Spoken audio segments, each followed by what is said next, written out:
Well, it's just about finally here. Washington and Texas college football playoff semifinal at the Sugar Bowl. Does Washington's defense even matter in this game? I don't know that it does. You are Locked On Pac-12, your daily podcast on the Pac-12 Conference. It's the Locked On Podcast Network, your team every day.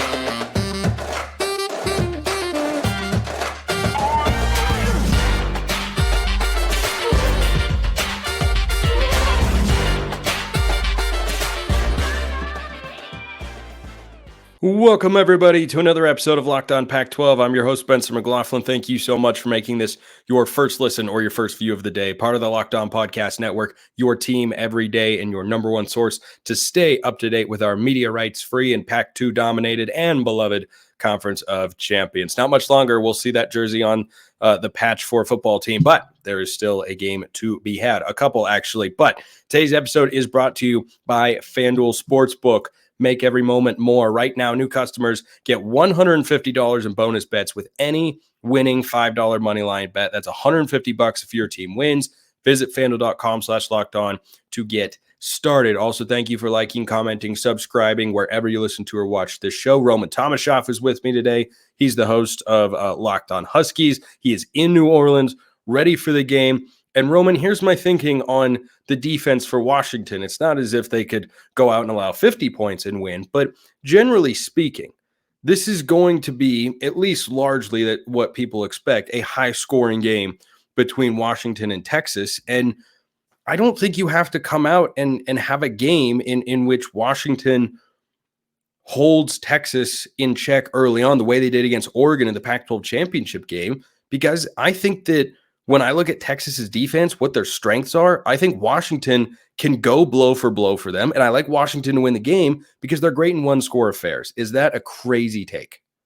So the way you put it in the open, I was definitely a little shocked by it. So I just first of all, shout out to you. You did a great job with that. But I don't think that's a crazy take. I really like where you're coming from there, but I have to disagree because I think that Washington's defense is still going to have to find a way to make a mark on this game, where there have been times where we've seen Washington's offense struggles. Spencer, one key example that we can point to is the third quarter against Oregon in the first matchup these two teams played back in October, where the Huskies went up by 11 points. Then immediately they go 3 and out. Oregon scores. They go 3 and out again. Oregon scores again. So I think that Washington's defense still has to find a way to make a mark on this game. I'm really looking at the pass rush. I'm very interested to see what Sioux Falls edge rusher, Zach Durfee, the transfer, who's finally able to play in a game, is going to be able to do in this game. But I feel like it's your overall point is correct, that the defense isn't necessarily going to be the end-all be-all, but it needs to find a way to make one or two plays in this game, whatever it might be, a sack, a turnover, just a big TFL, getting a 3 and out at some point in the game.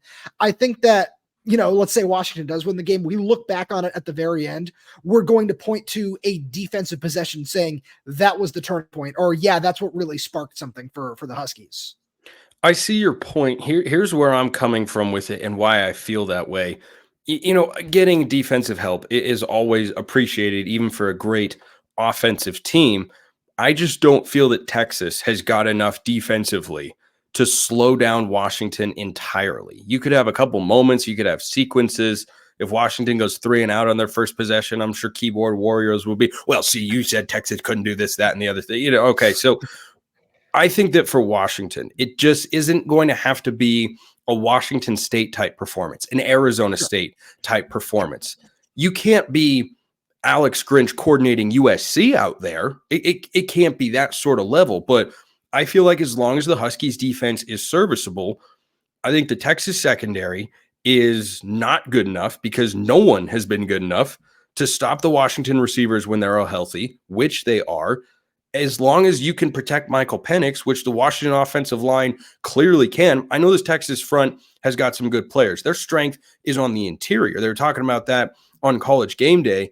And when I saw that, I thought to myself, so if your best players are on the interior, those aren't typically your best pass rushers. Those guys are great stuff in the run. And if they stuff Dylan Johnson, Washington will say, fine, we'll throw the ball 45 times. Sure. No, you're right, because that's what we saw through the first month of the season, where when Dylan was still trying to find a way to get up to speed after, still recovering from the knee injury he had at Mississippi State. That's what we saw. We saw Washington drop back 45, 50 times a game and just throw the ball over and over and over again. So you're right. That's definitely a strength of this team. We all know that. But I still think that they're going to want to find a way to establish the run, because something I put out over on Inside the Huskies is in Dylan Johnson. So I went back and did the math, because Texas is ranked third in yards per carry, or in allowing yards per carry allowed. And Washington has faced 5 defenses inside the top 20 in terms of allowed yards per carry. Oregon, USC, Oregon State, Arizona is one of them. And so those 4, plus they played Oregon twice. In those 5 games, Dylan Johnson has averaged 22.6 carries per game and 107 yards per game. So I still think that they're going to find a way to make sure he's involved. He's a really big part of what this offense has done. I actually got a chance to talk to him as we record this here on Saturday, a couple hours ago at Media Day. And I asked, what if they just try to say, we're going to just sell out to stop the passing game, rush 3, drop 8, because I know you like to catch the ball. And he said, I really hope they do that, because I want to show everything that I can do catching the ball. We've seen how physical he is as a runner. He's such a talented guy, and I think they're going to find a way to get him involved heavily no matter what. But I think that they're going to try to find ways to get him involved, mainly off tackle in terms of running the football. Let's talk about that Washington defense and what they're facing in a Texas offense that is really good. And I think that the first couple quarters of this game, you could have a lot of points. You give me a couple of, shall we say, suspect at times, though have shown flashes of teams defensively against 2 great offenses with great quarterbacks, great receivers, and great play callers and great play designers. Ryan Grubb and Kalen DeBoer on one side, Steve Sarkisian on the other. I think this is the sort of game that is 14-14 at the end of the first quarter. I can see that. Absolutely. The 2011-12 Rose Bowl between Oregon and Wisconsin ended up being 38-35.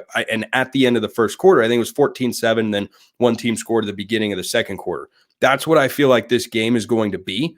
I think the defenses can eventually settle in, and the offenses aren't going to both put up over 40 points, but I'm going to be surprised if one team is held under 30 here, just because of the amount of offensive talent and great offensive coaching you have in the game. No, I totally agree with you there, because this Texas offense, they can really play. I know not having Jonathan Brooks is going to be a factor for them, and I'm really curious to see because we saw Xavier Worthy have a couple of big drops. I know Texas fans said he had a broken hand in last year's game in the Alamo Bowl. I'm really curious to see what all A.D. Mitchell is going to provide in this game.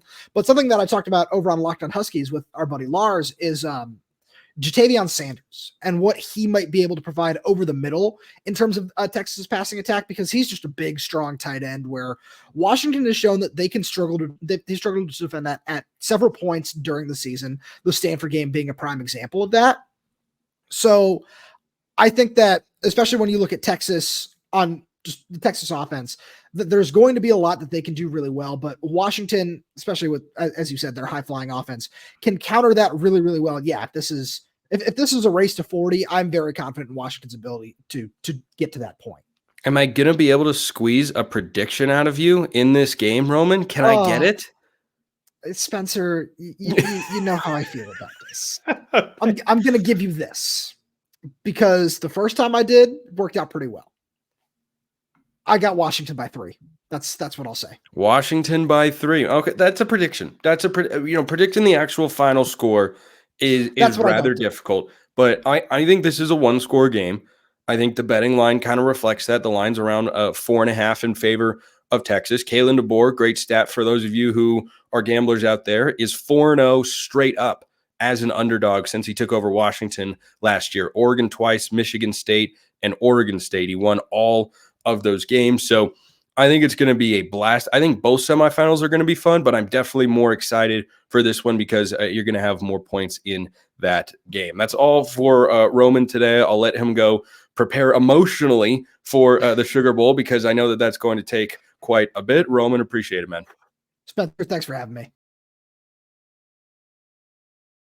Before I get to talking about a bevy of bowl games that have played out across the Pac-12, we're going to talk about FanDuel, of course, because it's bowl season, and those two things, of course, go together like peanut butter and jelly. The NFL season is wrapping up, too, and there's still time to get in on the action with FanDuel, America's #1 sportsbook. Right now, new customers get $150 in bonus bets guaranteed when you place a $5 bet. That's $150 in bonus bets, whether you win or lose. You don't even have to be right. If you're right, congratulations. If you're not, also congratulations. You still get $150 in bonus bets. The app is super easy to use. They've got live same-game parlays.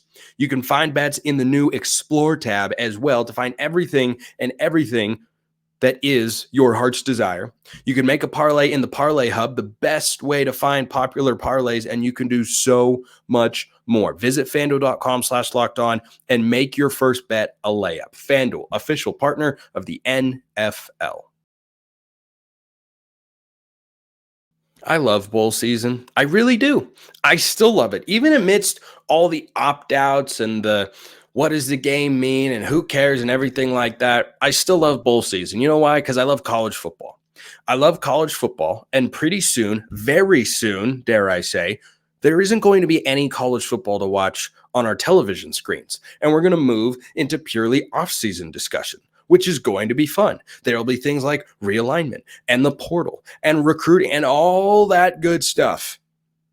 But it'll be a long time without college football. So I've been enjoying bowl season fullest to my heart's desire.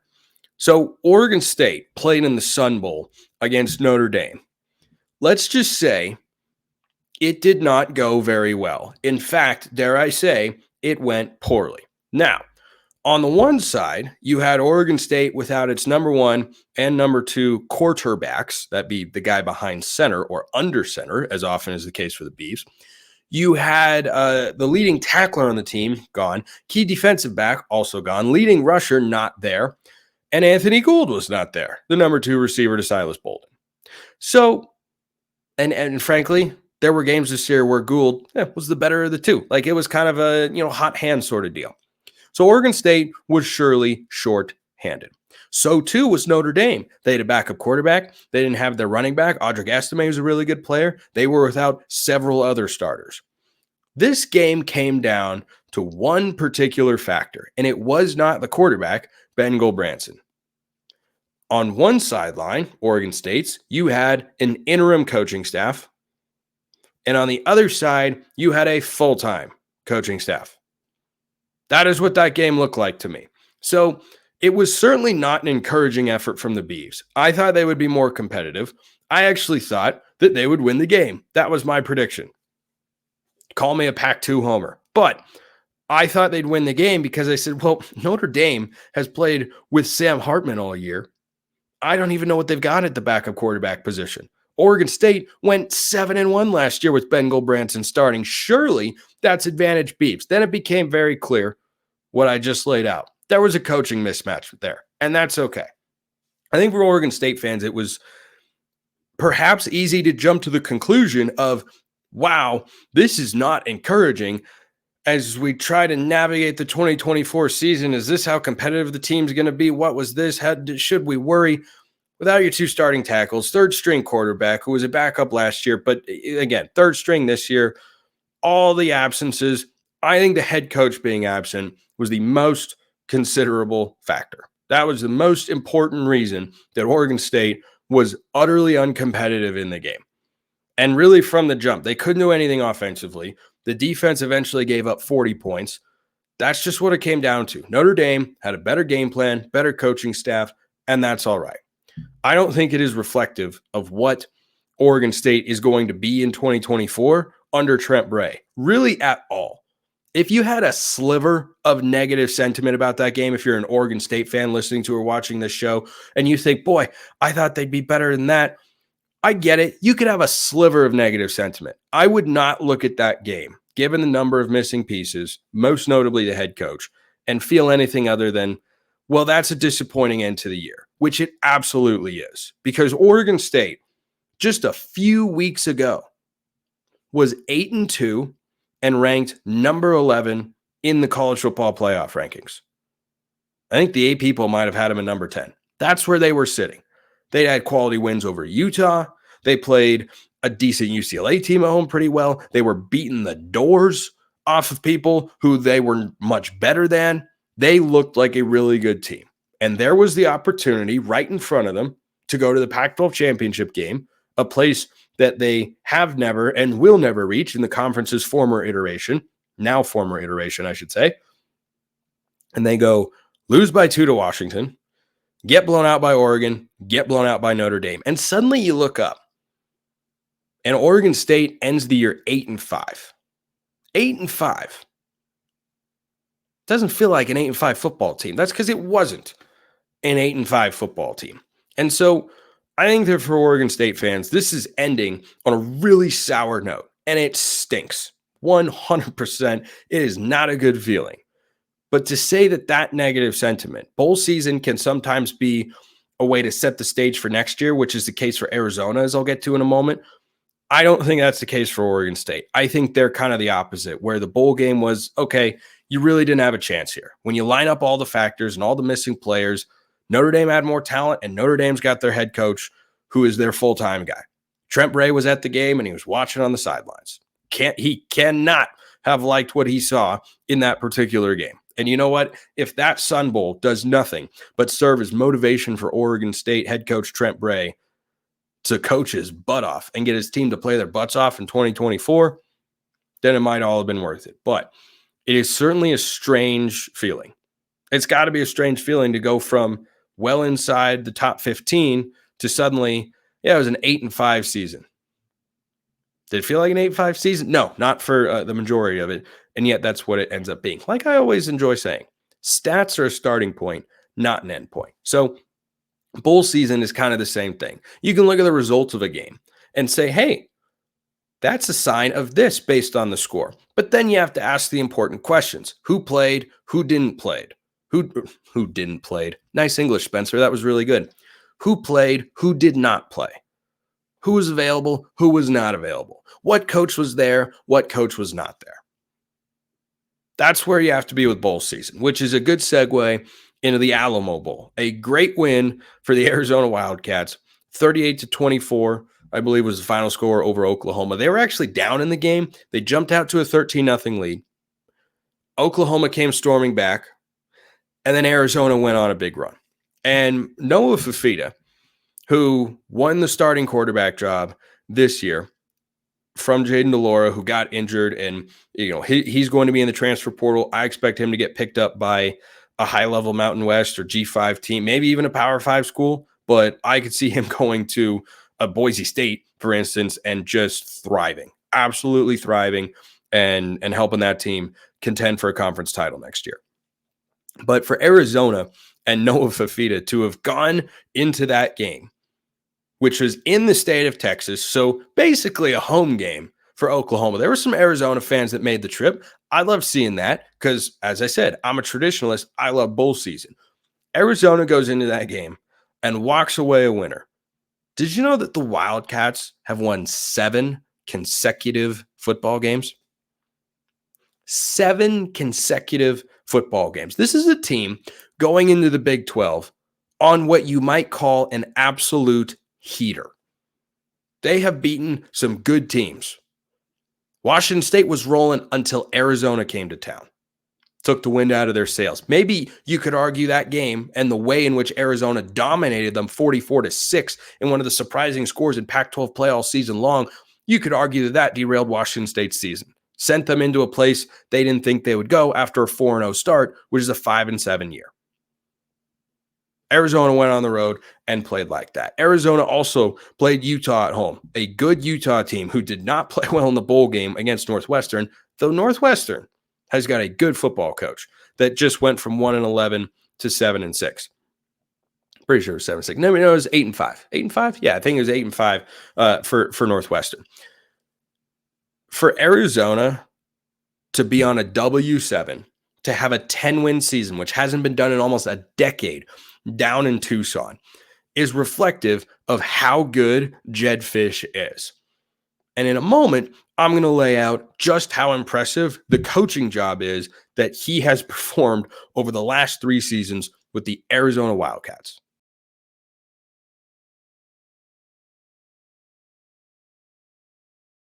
Do you remember what Jedd Fisch came into at Arizona when he came down from the NFL to take the Wildcats head coaching job? Do you remember what the situation was? If not, allow me to jog your memory. The Arizona football program, for all intents and purposes, had bottomed out. They had lost 12 consecutive football games. Just think about that for a moment. 12 games in a row. Home, road, quality of opponent did not matter. In Jedd Fisch's first year, they lost a game to NAU, Northern Arizona. That's not even a great program at the FCS level. That is where the program was. It was in that bad a shape. They lost 12 consecutive games. The losing streak got all the way up, if memory serves, to 20 because they started the year 0-8. They won one singular game. For just 2 years later, at a non-traditional football power, for Jedd Fisch to have turned the Wildcats into a 10-win team that can go into Texas, which is pretty close to a road game, against a 10-win Oklahoma team, granted, with a backup quarterback. That is all fair. That Oklahoma team is not as good without Dylan Gabriel, who will be Oregon's quarterback next year as they go into the Big Ten. I'm fully aware of that. But the fact that you can even have the conversation, by the way, Noah Fifita was a backup quarterback this year once upon a time, but again, situations very, very different there. I understand that. Arizona was favored for a reason. The fact that Arizona went from 1-11, losing to a mediocre, at best, FCS program, to a 10-win season, a 7-game winning streak, and by the way, all 3 losses this year by 1 possession. Just 1. They lost in overtime to Mississippi State, almost had a first down on the scramble on 4th and long. They lost by 2 points to USC. Could have won the game. Some would argue should have won the game. USC should have won it with a field goal at the end of regulation, though. So that of course, as always, often goes both ways. Washington played them to a 7-point game. That team is not only good, they are borderline great. That's what they were this year. And when you look at what they are returning next year as they go into the Big 12, a Big 12, by the way, that is not supremely talented. You're losing Texas and Oklahoma. Yes, you're bringing in Utah. We'll see what Colorado does. Arizona State is on the ascension, but that is going to take, I think, another year or 2. But I do think Kenny Dillingham eventually gets it going down there in Tempe. To be a 10-3 football team and to carry a 7-game winning streak. For those who think bowl season doesn't mean anything, ask the guys in that locker room if that Alamo Bowl meant anything to them.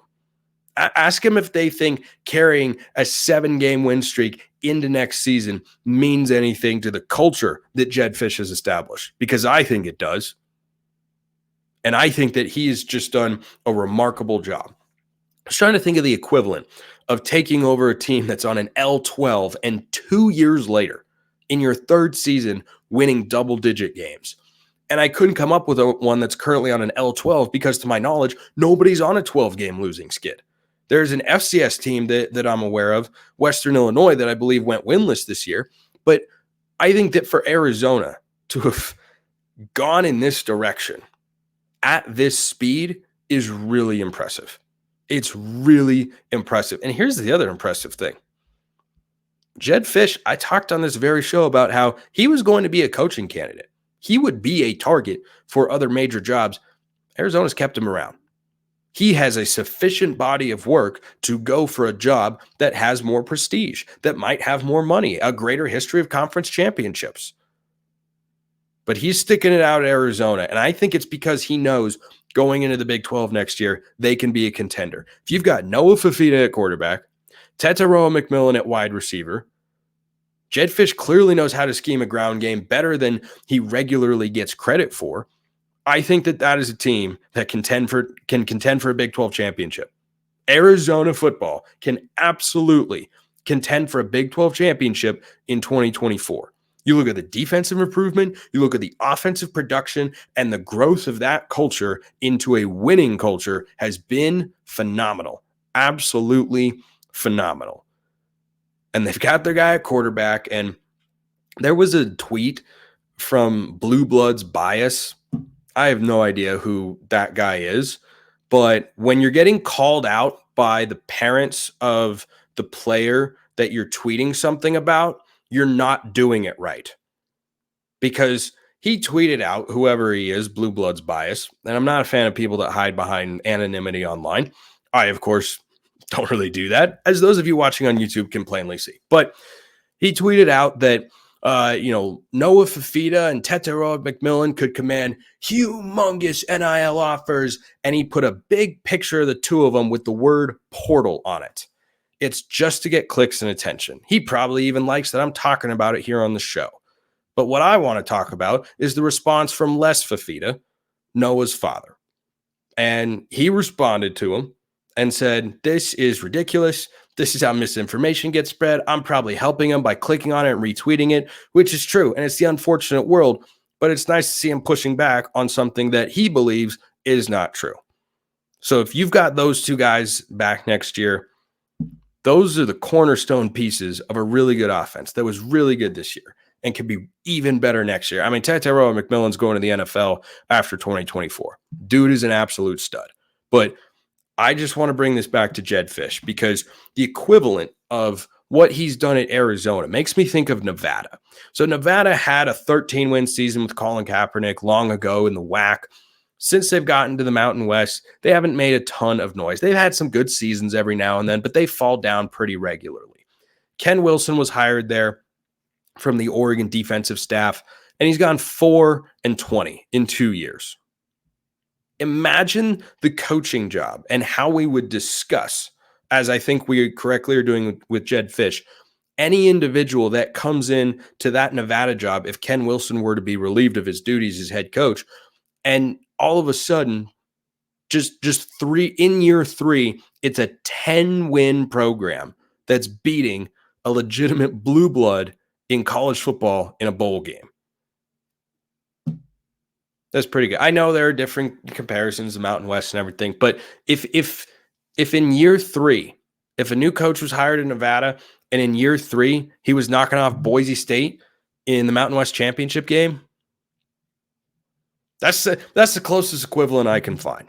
Jedd Fisch deserves his flowers because the coaching job that he has done has been nothing short of remarkable.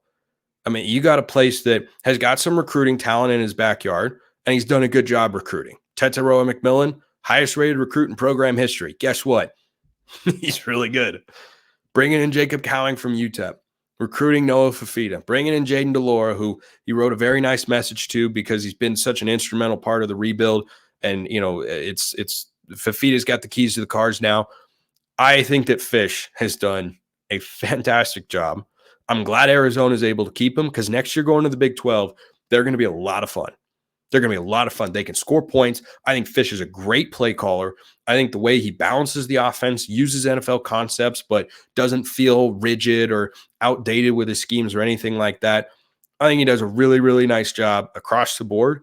And I can't wait to see what they do next year because going into that Big 12, boy, Utah would be my betting favorite because Cam Rising is back. Arizona would be up there. Oklahoma State and Kansas State, I think, are good teams, good programs, good coaches that have, got some quarterback things maybe to figure out, less so at Kansas State. But those are kind of my top 4 teams as I, as an outsider, look at the Big 12. I mean, Colorado, they'll be better. Are they going to be championship level? I don't know. We saw this year they were pretty far away from it. But Arizona, boy, they were a lot better than everybody thought. Even better than I thought, and I was high on them before the year. Appreciate everyone listening. I will see you next time. And until then, hope you have a wonderful rest of your day.